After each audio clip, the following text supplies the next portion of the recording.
এদিকে নিরাপদ সর্দারের গ্রেপ্তারের প্রতিবাদে কাল সন্দেশখালী বন্ধের ডাক সিপিআইএম এ। সন্দেশখালীর প্রাক্তন বিধায়ক নিরাপদ সর্দারের মুক্তির দাবি। অনুপম প্রতিনিধি আমার সঙ্গে রয়েছেন। অনুপম, কাল কি কর্মসূচি সিপিআইএম এর সন্দেশখালীতে?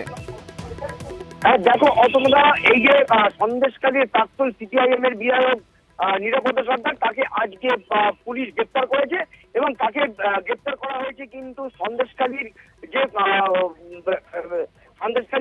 সন্দেশখালীর থানা থেকে তাকে যে গ্রেপ্তার করা হয়েছে এবং গ্রেপ্তার করার পরে তাকে বসিরহাট থানায় নিয়ে আসা হয় এবং তারপরেই কিন্তু সিপিআইএম এর কিন্তু মিছিল করে এবং মিছিল করে সেই বসিরহাট থানার সামনে গিয়ে বিক্ষোভ দেখায় এবং রাস্তা অবরোধ করে এবং তারপরেই কিন্তু সেখানে বেশ কিছুক্ষণ রাস্তা অবরোধ করে বিক্ষোভ দেখানোর পরে সেখান থেকে কিন্তু সিপিআইএম এর উত্তর 24 পরগনার জেলা কমিটির সম্পাদক মৃণাল চক্রবর্তী তিনি কিন্তু ঘোষণা করে যে আগামীকাল 12 ঘন্টা সন্দেশখালী 1 নম্বর ব্লক এবং 2 নম্বর ব্লক বন্ধ।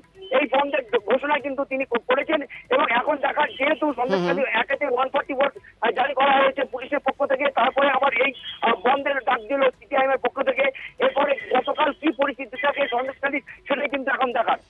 ধন্যবাদ অনুপম। এবং তারই সঙ্গে আরো একটি খবর, আগামীকাল একদিকে সন্দেশখালী বন্ধের ডাক সিপিআইএম এর, এবং আমার প্রতিনিধি জানাচ্ছিলেন যে 144 ধারা রয়েছে। এই পরিস্থিতিতে কাল বন্ধের ডাক কিভাবে বন্ধ হবে, সিপিআইএম এর এই কর্মসূচি নিয়ে কি জানাচ্ছেন সিপিআইএম শুনবো একবার।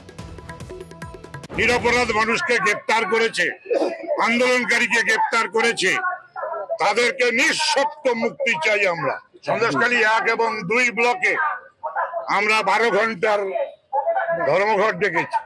প্রশাসন তাদের যদি চৈতন্য উদয় না হয় তাহলে গোটা বসিরহাট কেন, গোটা জেলা, গোটা রাজ্যে এই আন্দোলন আমরা ছড়িয়ে দেব।